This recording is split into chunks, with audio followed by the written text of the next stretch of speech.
మా ఛానల్కి స్వాగతం. మిథున రాశిలో ఏడాది తర్వాత రవి భగవానుడు సంచారం అవ్వడం వలన 15/6/2024 నుండి 16/7/2024 వరకు ఏడాది తర్వాత మిథున రాశిలో రవి సంచారం చేయనప్పుడు అన్ని గ్రహాలలో అన్ని రాశులలో అందరికి ఎలా ఉండబోతుందో ఈ వీడియోలో సవివరంగా సంపూర్ణంగా తెలుసుకుందాం.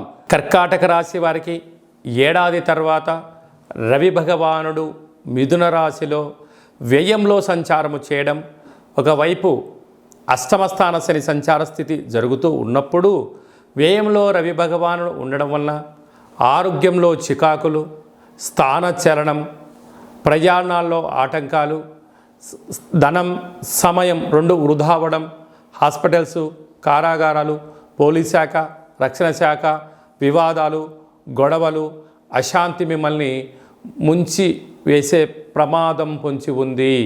ఇలాంటి కాల సమయంలో వీలైనంత వరకు ఆదివారము, మంగళవారము, శనివారము దూరావాయు జల ప్రయాణాలు పెట్టుకోకపోవడము, అలాగనే మీ జన్మ నక్షత్రం రోజున అష్టమి, పూర్ణిమ, అమావాస్య తిథుల యందున ప్రశాంతమైన వాతావరణం ఏర్పాటు చేసుకోవడము, చిన్న చిన్న విషయాలకు గొడవ పడకుండా ఉంటూ మౌనంగా ఉంటూ వీలైనంత వరకు ప్రతిదాన్ని పాజిటివ్గా తీసుకోండి. అద్భుతమైనటువంటి రిజల్ట్స్ మిమ్మల్ని ఆనందానికి, ఐశ్వర్యానికి, ఆరోగ్యకరానికి స్వాగతం పలకడానికి ఎంతో ఉపయోగపడుతుందని చెప్పి గమనించాలి. మిథున రాశిలో రవి భగవానుడు సంచారం చేయనప్పుడు ఇంకనూ స్వామివారి యొక్క ఆశీస్సులు మనకు అద్భుతమైన విజయాలు, ఫలితాలు కలిగించగలగాలి అన్నట్లయితే ప్రతి ఆదివారం పూట ఉదయం 6 నుండి 7 గంటల వరకు రవిహోర జరుగుతూ ఉంటుంది.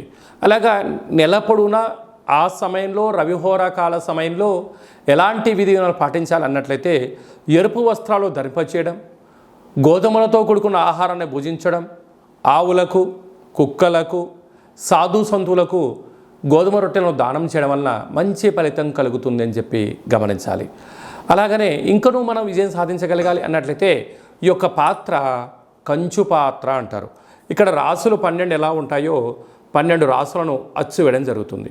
ఈ యొక్క పాత్రను మనం ఇంట్లో ఉంచుకొని ఎలాంటి విధానాలు పాటించాలో సంపూర్ణంగా తెలుసుకుందాం. ఇలా ఒక్కసారి శబ్దం చేయగానే ఓం అనేటువంటి శబ్దం రావడం ప్రారంభిస్తుంది. ఒకసారి చూడండి.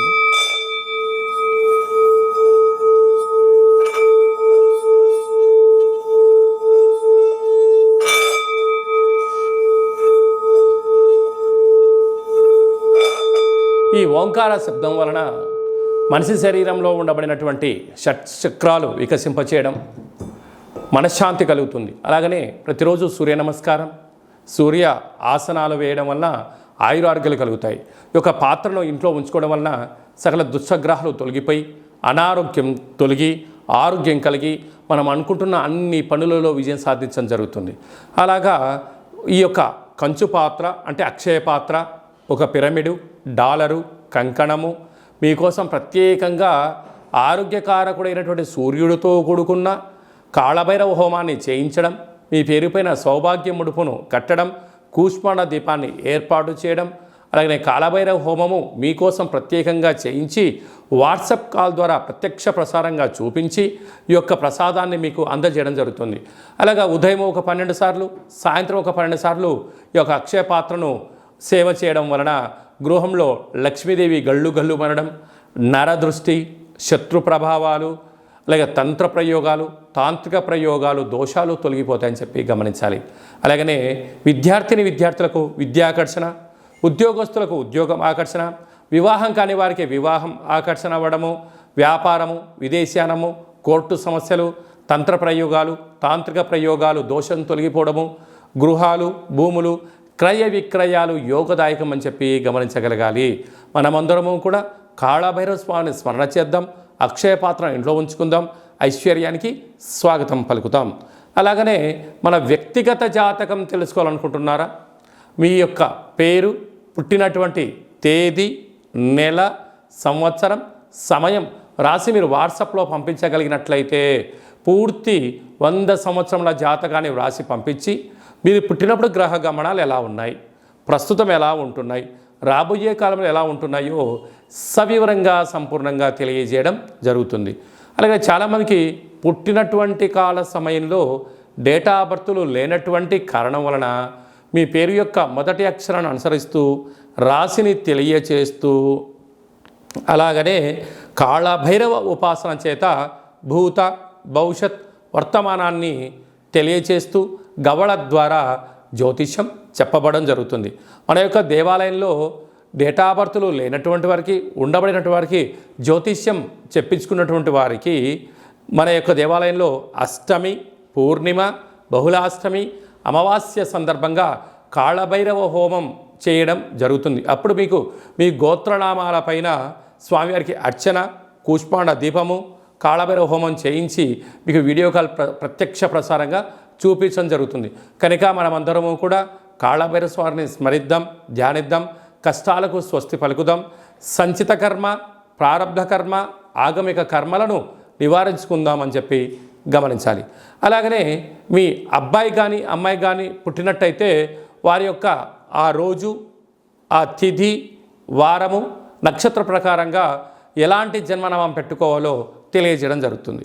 మీ అబ్బాయికి కానీ అమ్మాయికి కానీ ఎంత ప్రయత్నం చేసినా వివాహం అవ్వడం లేదా, జాతకంలో ఎలాంటి యోగాలు ఉన్నాయి, ఎలాంటి దోషాలున్నాయి, వివాహం ఎప్పుడవుతుందో కూడా సవివరంగా సంపూర్ణంగా తెలియచేయడం జరుగుతుంది.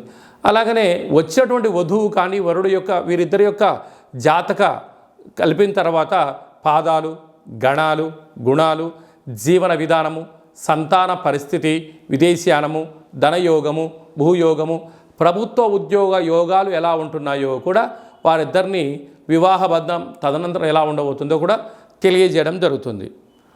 మీ యొక్క అబ్బాయి కానీ అమ్మాయికి కానీ వివాహమైన తదనంతరము ఇద్దరు తరచుగా భేదాభిప్రాయాలుగా పడుతున్నారా, గొడవలు పడుతున్నారా, చిన్న చిన్న భేదాభిప్రాయాల చేత ఎవరు చెప్పినా వినట్లేదా, అలాగే భార్యాభర్తలు తరచుగా అరుచుకోవడం కానీ, మనస్పర్ధలు రావడం కానీ, ఎవరికి వారే యమునా తీరే అన్నట్టుగా ఎవరి పుట్టింట్లో వాళ్ళు ఉంటున్నారా, ఎందుకు ఈ సమస్య వస్తుంది, వివాహ తదనంతరము కొంతకాలం తర్వాత ఎందుకు అభిప్రాయ భేదాలు వస్తున్నాయి, వీరి యొక్క పేరులో కానీ జాతకంలో కానీ గ్రహ గమనాల్లో కానీ ఎలాంటి ఇబ్బందులు ఉన్నాయో తెలుసుకొని చిన్న చిన్న చేర్పులు మార్పుల ద్వారా ఆ భార్యాభర్తలు ఇద్దరూ పార్వతీ పరమేశ్వరులు ఎలా కలిసి ఉంటారో, లక్ష్మీ సమేత వెంకటేశ్వర స్వామివారు ఎంత అన్యోన్యంగా ఉంటారో, బ్రహ్మ సమేత మహాసరస్వతి అమ్మవారు ఎలా ఉంటారో వీరిద్దరూ అలా ఉండేటువంటి ఆధ్యాత్మిక సలహాలు, సూచనలు ఇవ్వడం జరుగుతుందని చెప్పి గమనించాలి.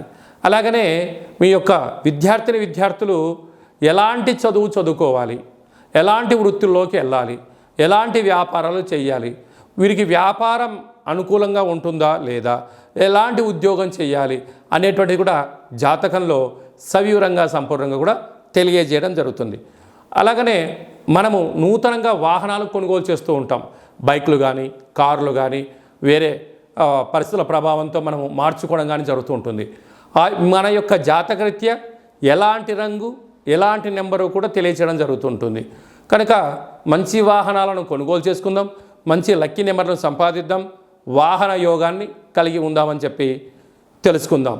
అలాగనే చాలామందికి మీ యొక్క జాతకంలో ఏం జరుగుతుంది, జాతకాన్ని నేర్చుకుంటే ఎలా ఉంటుంది, కాళభైరవ ఉపాసన ఎలా చేయాలి, అష్టమి రోజు ఎలాంటి కూష్మాండ దీపాన్ని పెట్టాలి, కాళభైరవ స్వామివారి యొక్క ఆశీస్సులు ఎలా పొందాలి అనుకుంటున్న వారందరికీ కూడా మన యొక్క దేవాలయంలో కాళభైరవ మంత్ర ఉపదేశం చేయడం జరుగుతుంది. కనుక మనమందరం కూడా కలియుగ కాలంలో నామ ఇతి మంత్రియత అంటే నామాన్ని స్మరించడం వలన, కాళభైరవ స్వామివారి స్మరణ చేయడం వలన అష్ట కష్టాలు తొలగి అష్ట ఐశ్వర్య ప్రాప్తి కలుగుతుందని చెప్పి గమనించాలి. కనుక మనమందరము కూడా వీలైనంత వరకు కాళభైరవ స్వామిని స్మరణ చేద్దాం, దీపం పెట్టుకుందాం, సౌభాగ్యముడు కట్టుకుందాం, మనిషి యొక్క జీవితంలో అద్భుతమైన ఐశ్వర్యాన్ని పొందుదామని చెప్పి గమనించాలి. అందరికీ సూర్య భగవానుడి యొక్క ఆశీస్సులు ఉండాలని కోరుకుంటూ ఆశీర్వచనం. ఓం శతమానం భవతి శతాయు పురుష సతేంద్రియ ఆయుష్యేవేంద్రియే ప్రతితిష్టతి ధనం ధాన్యం బహుపుత్రలాభం శత సంవత్సరం దీర్ఘమాయు సర్వే జనా సుఖినో భవంతు లోకా సమస్తా సుఖినో భవంతు. సర్వం సూర్యనారాయణార్పణమస్తు. ఈ వీడియో మీకు నచ్చినట్టయితే లైక్ చేయండి, షేర్ చేయండి, మా ఛానల్ని సబ్స్క్రైబ్ చేసుకోండి. మేము చేస్తున్న ఆధ్యాత్మిక వీడియోలు అందరికన్నా ముందు మీకు నోటిఫికేషన్ వచ్చి మీ యొక్క వ్యక్తిగత జాతక విషయాలు తెలుసుకోవాలన్నట్టయితే గంట సింబల్ ప్రెస్ చేయండి, పైన అలానే బటన్ను తెలియజేయండి. మీరు ఎవరి క్షేమాన్ని అయితే కోరుకుంటున్నారో లేక మీ క్షేమాన్ని ఎవరైతే కోరుకుంటున్నారో వారికి ఈ వీడియోను ఫార్వర్డ్ చేసి ధర్మాన్ని కాపాడి భగవంతుడి యొక్క ఆశీస్సులు పొందగలరు.